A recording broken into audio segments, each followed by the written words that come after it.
오늘 이 시간은 장로교 개혁주의하고 구원파의 차이와 또 유사성에 대해서 알아보도록 하겠습니다. 제목은 장로교는 왜 구원파처럼 변해가는가? 굉장히 도발적인 제목인데요.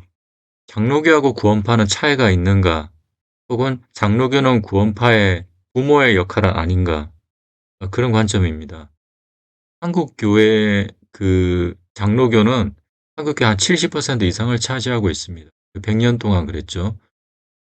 한국 교회가 거의 구원파적 믿음으로 변질됐다고 공통적으로 보고 있습니다. 그러면 장로교의 문제 때문은 아닐까? 장로교의 교리가 실천적 심리적 층위에서 어떻게 구원파적 구조로 변질되는가에 대한 부제를 가지고 있습니다. 일단 좀 굉장히 방대하고 굉장히 깊이 있는 접근이 다루어질 텐데요. 우선 장로교와 구원파의 구원론을 비교하고, 그다음에 구원파가 왜 생겼는지 예, 알아보고, 그다음에 장로교와 구원파의 유사성, 그리고 장로교의 반박, 그리고 또 재반박, 그리고 결론, 부가 설명까지 이루어지는 굉장히 깊이 있는 연구가 될 것입니다. 우선 장로교와 구원파를 좀 비교를 해야 됩니다. 똑같진 않은데 실상으로는 왜 똑같이 느껴질까? 구원의 확신 측면을 가장 먼저 보겠습니다.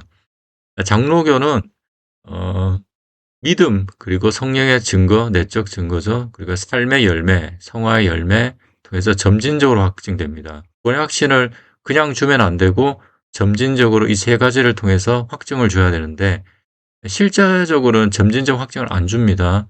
즉각적으로 줍니다. 구원파는 지식적 깨달음이 중요하게 봅니다. 말이 깨달음이지 이 성령의 내적 증거와 거의 비슷한 것입니다. 말만 다릅니다. 제사함 받은 것을 날짜와 시간을 아는 것, 그 정도로 그 깨달음에 대해서 강력한 내적인 충격으로 받아들였느냐, 이게 중요합니다. 이 자체로 구원의 증거로 삼습니다. 그래서 지적인 깨달음과 즉각성이 중요한데 구원파 또한 지적인 깨달음과 비슷한 성령의 증거와 삶의 열매, 이게 좀 추가가 되죠. 그리고 점진적으로 확증된다 하지만 실제적으로는 즉각적으로 확정해주고 있습니다. 구원파는 좀 차이가 회개를 안 한다고 했습니다. 근데 보통 자백은 하지만 회개는 안 합니다. 실제적으로 그렇습니다. 자백은 하지만 회개는 하지 않는다. 모든 죄가 사해졌기 때문에 다시 죄를 이제 회개한다는 것 자체가 구원을 확신하지 못한 증거라 보기 때문입니다. 실제로 구원파 있는 사람들은 죄의 자백, 고백까지는 한다고 합니다. 이제 장로교에서는 연약하기 때문에 신자가 죄를 지을 수 있다. 그때마다 회개를 해야 된다고 얘기를 합니다. 또 구원파에서는 회개를 단회적인 사건입니다. 죄를 처음에 이루어지는 단 한 번의 사건이다. 근데 장로교에서는 단회적 회심뿐만 아니라 평생에 걸쳐 죄를 고백하고 돌이키는 삶의 태도로 봅니다. 지속적 상태로 봅니다. 그리고 또 구원파에서는 성화는 부수적인 요소입니다. 근데 왜 그러냐면 깨달음에 집중하기 때문입니다. 그래서 성화의 노력이 율법주의로 치우칠 위험이 있다고 경계합니다. 근데 장로교에서는 성화를 구원의 필수적 결과로 봅니다. 구원의 조건은 아니지만 구원의 증거이자 열매이기 때문에 필수적인 결과인데 과연 필수적 결과로 취급하는지는 또 별개의 문제입니다. 그럼 이런 구원파가 왜 생겼냐? 이 구원파 한국에 있거든요. 한국에서 생긴 이단인데 1600년, 1960년대, 70년대 한국 시대 산물입니다. 그때 이제 대량 생산, 그리고 빨리빨리의 문화였죠. 우리 개발 도상국이었기 때문에 짧고 확실한 답을 원했습니다, 사람들이. 구원파는 이걸 정확하게 제공했습니다. 장로교 신학에서는 비가시적인 중생이라고 알고 있습니다. 나도 모르게 중생했다, 거듭났다. 이게 가장 중요한 겁니다. 하나님이 100%다 하셨다 이거죠. 근데 대중의 욕구는 확신을 요구했습니다. 원래 장로교는 점진적인 구원의 확신인데 대중은 빨리 확신을 요구했습니다. 그래서 확신의 공백이 발생했고, 그래서 교회적으로서는 즉시 확신 시스템이 필요했습니다. 그래서 그때 발생했던 게 깨달음 중심의 구원론입니다. 딕 욕이라는 선교사로부터 구원론을 시작됐다고 보죠. 구원파는 자신이 구원받는 걸 어떻게 알 수 있다고 가르치나? 깨달음 사건입니다. 이게 구원의 확정인데요. 구원을 점진적 변화가 아니라 특정 시점에 일어난 인지적 전환, 깨달음으로 보고 있습니다. 뇌제는 이미 예수님이 다 담당했다. 그래서 나는 더 이상 죄인이 아니다. 이걸 명확히 깨닫는 순간 그 사람이 구원받았다고 확정합니다. 이건 생소한 얘기가 아니죠. 이후 삶과 구원의 분리. 구원파는 구원과 이후의 삶, 성화를 강하게 분리하고 이후에 죄를 지어도 삶이 크게 변하지 않아도 이미 구원받은 사실이 유지가 됩니다. 한 번 구원은 영원한 구원입니다. 그래서 어떻게 하느냐의 답은 매우 단순합니다. 내가 복음을 깨달은 그 순간이 예전에 과거에 있었기 때문에 나는 구원받았다. 이 깨달음의 사건이 가장 중요하다는 겁니다. 내가 삶이 무너져도 죄를 지어도 과거의 그 깨달음의 사건, 구원의 사건을 있었기 때문에 자신의 구원은 안전하다고 봅니다. 요약하면 장로교 공식문서 웨스트민스터 신앙 고백은 등은 구원의 확신은 믿음의 본질에 속한 것이 아니며 오랜 기간의 노력과 성장을 통해 얻어지는 것이라 명시합니다. 하지만 실제 교회 현장에서는 교세 확장, 확신 중심의 제자 훈련, 그리고 불안을 잠재우려는 목회적 편의주의가 맞물려 이런 신학적 원리와 정반대되는 즉각적이고 단회적인 확신을 강제한 것이 사실입니다. 이제 바로 장로에 비판받는 값싼 은혜나 반율법주의 태도가 싹트는 지점이기도 합니다. 그래서 그러면 장로교와 구원파의 유사성에 대해서 알아보도록 하겠습니다. 그리고 장로교와 구원파의 유사성에 대해서 알아보겠습니다. 크게 세 가지 문제입니다. 중생의 비가시성과 선행성, 그 다음에 회심의 긴장 약화와 값선언의 이제 성화의 위치 설정입니다. 우선 중생의 비가시성과 선행성 문제입니다. 개혁주의는 인간의 전적 부패를 전제하기 때문에 인간이 회개하기 전에 하나님이 먼저 영혼을 살리는 중생이 먼저 일어난다고 봅니다. 물론 시간적으로 동시성이긴 하지만 논리적으로 그렇다는 겁니다. 구조적 취약점이 뭐냐? 중생은 인간이 인지할 수 없는 무의식적 영역에서 일어난 사건인데 따라서 신자는 자신의 구원을 확인하기 위해서 현재 회개가 아니라 이전에 일어났을 것으로 추정되는 사건에 집중하게 됩니다. 자기도 모르게 하나님이 살리셨으니까 나도 모르는 사이에 일어났을 추정되는 사건에 집중해야 됩니다. 구원파와의 접점이 뭐냐? 구원파는 구원받는 시점과 날짜를 강조하고 이를 지적으로 확신하는 과정을 중시합니다. 개혁주의 중생교리는 내 의지와 상관없이 이미 일어나는 사건을 머리로 확인하는 식의 인지적 확신 구조로 수렴될 위험이 있습니다. 두 번째, 회심의 긴장 약화와 값싼 은혜. 개혁주의에서는 회심은 중생의 결과물입니다. 즉 하나님이 하셨기에 나는 믿게 되었다는 논리입니다. 구조적 수렴. 이 논리는 실존적 결단과 매일의 회개가 이미 완료된 중생에 비해 부차적인 것으로 밀려날 수 있습니다. 하나님께서 중생을 그냥 일방적으로 시키셨기 때문에 지금의 회개는, 매일의 회개는, 나의 결단은 이 중생에 비해서 부차적인 것이다. 결과 나는 이미 구원받았으니 현재 삶에서 나타나는 정말 심각한 죄라도 본질적인 구원에 영향을 주지 않는다는 식의 안일함으로 이어질 수 있습니다. 이런 구원파가 비판받는 지점이 회개의 단회성 혹은 반율법주의적 태도와 실천적 맥락에서 닿아 있습니다. 세 번째, 성화의 위치 설정. 개혁주의는 칭의와 성화를 구분하지만 분리하진 않습니다. 원래는 그렇습니다. 그러나 논리적 순수상 칭의가 앞서죠. 그래서 이런 현상이 발생합니다. 성화의 결과론적 해석. 성화를 구원의 조건이 아니라 당연한 결과로만 배치할 경우에 신자의 체감 속에서 윤리적 순종의 필연성은 약해집니다. 어차피 이미 구원받았는데 뭐 이런 심리죠. 연관성. 성화가 구원의 필수적 과정이 아니라 단순한 증거로만 전락할 때 구원파와 같이 구원받았으니 율법에서 자유롭다는 논리와 논리적 경계선이 모호해지는 구간이 발생합니다. 거의 비슷하다고 볼 수 있습니다. 결론. 장로교 신학의 구원파와 다르다고 항변할 때 가장 강력한 방어 기제는 회심의 지속성과 성화의 필수성입니다. 하지만 논리적 구조 자체가 충이 중생칭이라는 과거의 확정적 사건에 매몰될 경우에 실천적으로는 고원파적 확신구조와 유사해지는 구조적 수렴 현상이 나타나게 됩니다. 여기 대해서 장로교의 반박을 살펴보겠습니다. 첫 번째, 중생의 비가시성과 선행성. 여기에 대해서 우리는 현재적 열매를 본다. 중생은 비가시적이지만 반드시 회개와 성화라는 가시적 열매로 나타난다. 기준이 과거 사건이 아니라 현재 변화된 삶에 있다고 반박합니다. 과연 그런지 알아보겠습니다. 두 번째, 구원파는 성화를 부정하지만 우리는 아니다. 구원파는 회개의 지속성 및 성화의 필수성이 약합니다. 개혁주의는 성화는 필연적이라고 주장하고 있습니다. 과연 장로교인들이 그렇게 느끼는지 그리고 실제적으로 그러한지 알아보겠습니다. 세 번째, 인지 확신 대 존재 변화는 다르다.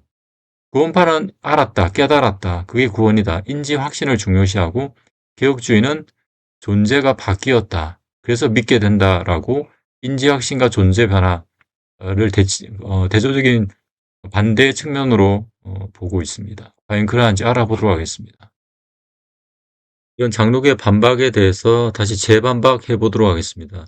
우선 장로교의 현재적 열매를 보기 때문에 구원파와 다르다라고 했는데 여기에 대해서 살펴보면 개혁주의 논리는 중생은 눈에 안 보이지만 참된 신자는 반드시 삶의 열매 성화가 나타나므로 기준은 현재 있다고 주장합니다. 근데 이제 재반복 논점이 뭐냐면 기준 이중화의 오류입니다. 만약 현재의 열매가 기준이라면 열매가 부족하거나 무너진 경우 자신의 구원의 판단도 다시 이루어져야 합니다. 하지만 개혁주의는 성도의 견인을 주장하며 구원의 확실성을 다시 창세전 선택과 과거의 중생으로 가져갑니다. 평상시에는 현재의 열매를 기준으로 말하지만 결정적인 상황에서는 과거의 중생으로 판단의 근거가 전환되는 이중구조가 발생합니다. 이게 기준 이중화의 오류입니다. 구조적 문제. 이 구조에서는 현재의 열매가 실제 기준으로 작동하지 못하고 언제든지 과거의 중생에 의해 대체될 수 있는 보조지표로 전락합니다. 결과적으로 기준은 현재에 있는 것처럼 말하지만 실제 판단은 보이지 않는 과거에 의존하는 구조적 불일치가 발생합니다. 실천적 결과.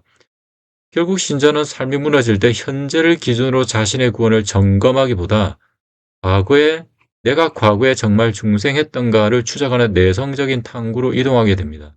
이런 구원파가 너 거듭난 날짜 알아? 라고 묻는 것과 방식은 다르지만 구원의 확실성을 현재가 아닌 과거의 특정 사건에서 확인하려 한다는 점에서 심리적으로 동일한 확인 구조로 수렴됩니다.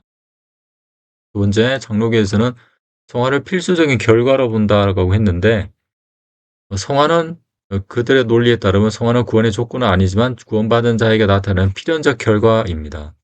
재반박 논점, 필연성의 비작동 문제입니다.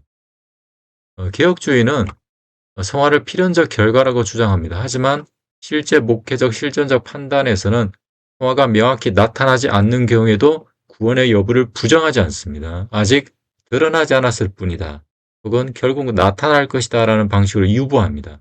즉, 성화의 필연성을 교리적으로는 주장하지만 실제 판단에서는 그 필연성을 적용하지 않는 구조적 불일치가 발생합니다. 구조적 문제. 이로 인해 성화는 반드시 나타나는 기준이 아니라 나타나도 되고 늦게 나타나도 되고 없어 보일 수도 있는 유연한 개념으로 변형됩니다. 결과적으로 성화는 필연적이다라는 명제는 실질적 검증 기준으로 기능하지 못하는 선언적 주장으로 약화될 뿐입니다. 실천적 결과. 이 구조 속에서 신자는 현재의 삶을 통해 자신을 판단하기보다 이미 이루어진 중생이라는 전제를 중심으로 자신을 이해하게 됩니다. 그 결과 현재의 죄와 무너짐이 구원의 문제로 직결되지 않는 심리 구조가 형성되며 이는 구원파가 비판받는 단회적 핵심 중심 구조와 실천적으로 유사한 방향으로 수렴됩니다. 필연이라 말하지만 판단에서는 예외로 처리합니다. 그래서 개혁주의에서 성화는 필연이 아닙니다. 세 번째, 존재 변화 대 인지 확신에 대한 재반박. 개혁주의 논리는 구원파는 지적인 깨달음을 강조하지만 우리는 성령에 의한 존재적 변화를 강조한다고 반박합니다. 재반박 논점, 확신 형성 구조에 문제가 있습니다. 존재가 변화되었다는 사실은 직접적으로 감각되거나 객관적으로 확인되지 않습니다. 따라서 신자는 결국 그 변화를 어떤 방식으로 인식하고 확신하게 되는가의 문제에 직면합니다. 이 과정에서 개혁주의는 성령의 내적 증거, 말씀, 삶의 열매 등을 통해 확신에 이른다고 설명하지만 결국 신자는 이러한 요소들을 해석하고 종합하여 나는 변화되었다는 결론에 도달하는 인식 과정을 거치게 됩니다. 구조적 문제. 이 경우 존재 변화는 그 자체로 직접 확인되는 기준이 아니라 존재 변화를 직접 확인할 수 없죠. 여러 신학 요소를 통해 해석하고 확정되는 결론으로 기능하게 됩니다. 즉, 존재 변화는 개혁주의가 얘기하는 존재 변화는 인식 이전의 실체로 주장되지만 실제 확신은 자신의 해석과 판단을 통해서 형성된다는 점에서 결국 인식 구조에 의존하게 됩니다. 비슷하다는 거죠. 실천적 결과. 결과적으로 신자는 내 존재가 바뀌었다는 사실을 즉각적으로 아는 것이 아니라 말씀, 교리, 삶의 변화 등을 종합적으로 이해하고 수용함으로써 확신에 도달하게 됩니다. 이는 구원파의 깨달음과 동일하다고 볼 수는 없지만 구원의 확신이 인식과 해석을 통해 형성된다는 점에서 구조적 유사성을 갖습니다. 그러면 결론에 대해서 살펴보도록 하겠습니다.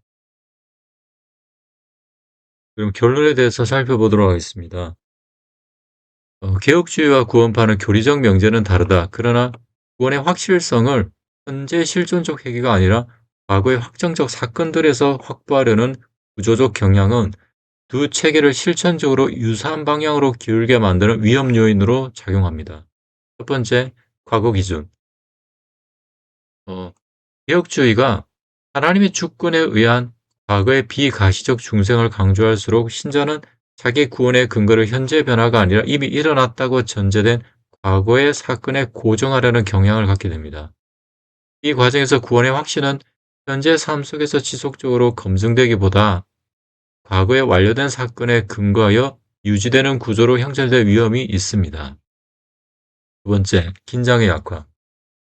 성화를 구원의 조건이 아닌 결과로만 배치할 경우 신자에게는 구원의 문제는 이미 해결되었고 현재의 삶은 그 결과를 따라가는 과정이라는 인식이 강화됩니다. 이로 인해 회개와 순종이 구원의 문제와 긴밀히 연결된 실존적 긴장으로 유지되기보다 상대적으로 후속적 비본질적 영역으로 밀려날 위험이 존재합니다. 그 결과 현재 회개와 순종이 구원의 문제에 있어서 실질적으로 어떤 의미를 갖는가라는 질문이 약화되고 구원의 문제는 사실상 과거에 이미 확정된 것으로 이해되는 경향이 강화됩니다. 세 번째, 존재 인지하입니다. 존재의 변화는 직접적으로 확인되지 않기 때문에 신자는 결국 말씀, 교리, 삶의 변화 등을 통하여 종합적으로 자신의 상태를 해석하게 됩니다. 그 결과 구원의 확신은 실제 상태가 아니라 내가 어떻게 해석하느냐에 의존하게 됩니다. 물론 이러한 해석과 판단을 통한 확신 형성은 웨슬리안이나 알미니안 포함한 여러 신학 전통에서도 나타나는 구조입니다. 다만 개혁주의의 경우에 이러한 비슷한 구조 안에서도 확신의 정당화가 현재 실존적 상태보다 이미 완료된 과거의 사건들, 선택이나 하나님의 선택이나 칭의, 중생, 견인에 더 강하게 의존하는 방향으로 작동하는 경향을 보입니다. 개혁주의는 이론적으로는 현재의 성화와 믿음도 확신의 근거로 포함한다고 말하지만 확신이 흔들리는 실제 상황에서는 과거 사건들로 후퇴하는 경향이 나타납니다. 이로 인해 존재의 변화는 직접적인 기준이 아니라 해석을 통해 구성되는 결론으로 기능하게 됩니다. 구원의 확신은 존재 자체보다 그에 대한 판단에 의존하는 구조로 전환됩니다. 결국 확신은 실제 상태보다 내가 유지하려는 해석에 의해 결정됩니다. 나의 해석, 주관적 해석에 의해서 나의 존재 자체가 결정된다 이거죠. 이 구조의 문제는 확신이 현재 하나님과의 관계가 아니라 과거 사건에 대한 해석의 일관성에 의해 유지된다는 점입니다. 이 구조는 결국 실제 상태와 구원의 확신이 분리되는 결과를 낳습니다. 확신 분리죠. 그 결과 신자는 하나님과의 실제 관계보다 자신의 구원 해석이 유지되고 있는가에 더 의존하게 됩니다. 이때 확신은 진리의 인식이 아니라 해석의 일관성을 유지하는 심리적 구조로 전환됩니다. 이 세 번째 존재 인지화에 대해서 조금 더 설명이 필요한데요. 좀 보충 설명이 필요한 게, 세 번째 존재 인지화를 보면 확신이 흔들리는 실제 상황에서는 과거의 사건도 후퇴하는 경향이 나타난다. 이 부분에 대해서 좀 보충 설명이 필요합니다. 첫 번째, 구원의 서정이라는 확고한 프레임워크가 있습니다.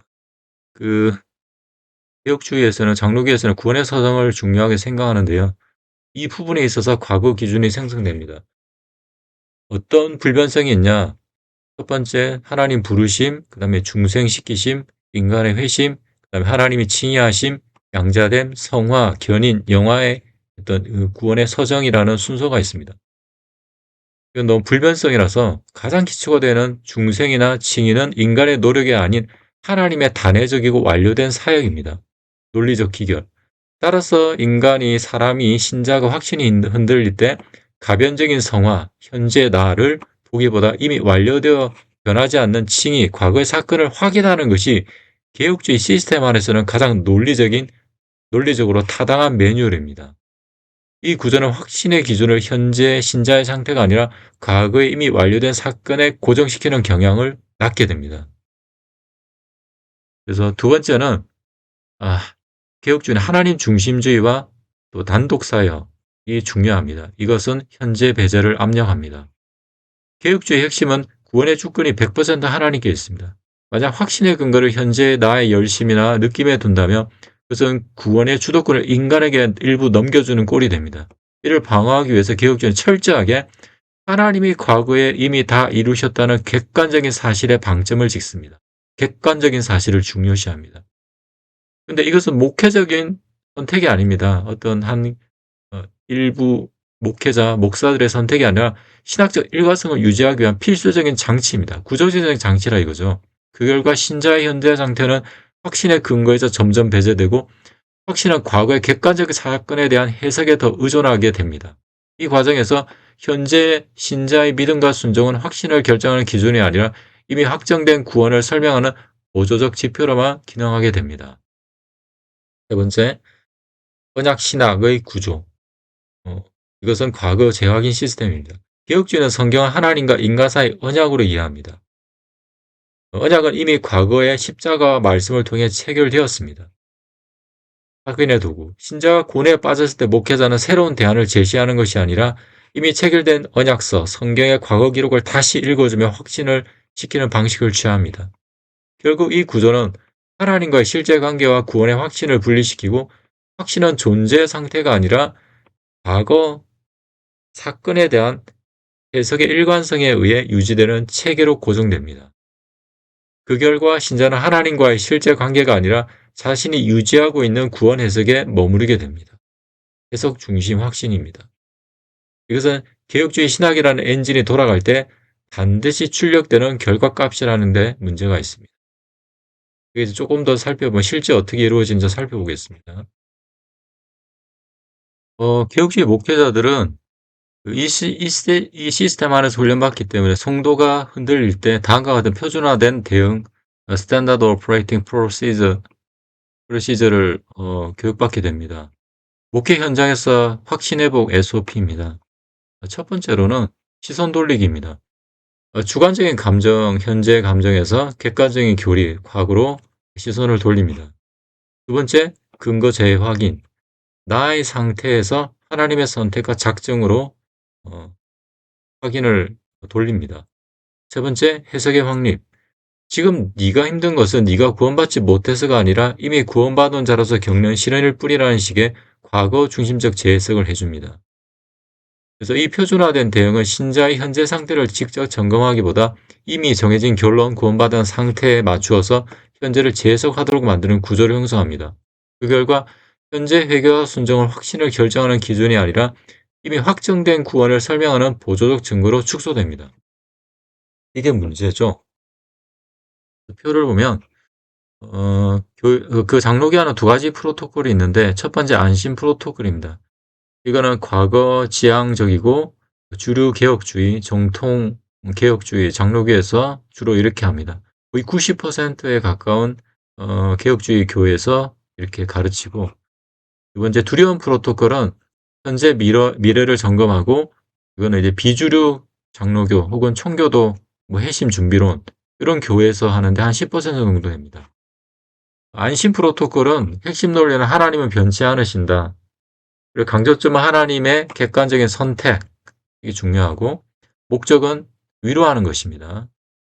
예를 들면 당신이 지금 그런 고민을 한다는 것 자체가 당신이 택자라는 가장 강력한 증거라고 위로해 줍니다. 아마 많이 들어보셨을 겁니다. 설교나 개인 상담에서 이렇게 많이 대부분 가르칩니다.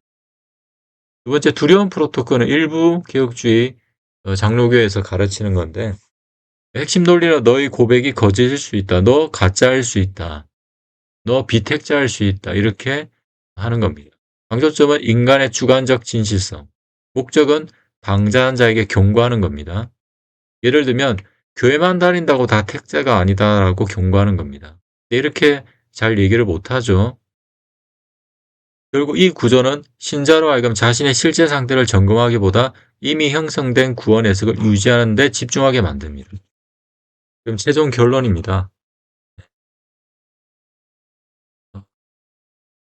개혁주의는 구원파와 완전히 일치하지 않습니다. 그러나 그 논리 구조, 비가시적 중생, 결과 중심 성화, 과거 지향적 확신은 신자의 실제 신앙 경험 속에서 확신을 과거에 고정시키고 현재의 긴장을 약화시키며 존재를 해석과 판단을 통해 확신하게 만드는 방향으로 작동한다.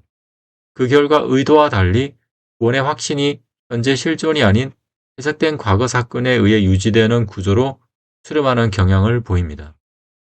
이 점에서 개혁주의와 구원파는 교리적으로는 완전히 일치하지는 않지만 구원의 확신이 형성되고 유지되는 방식에 있어서 구조적, 기능적 유사성을 갖습니다.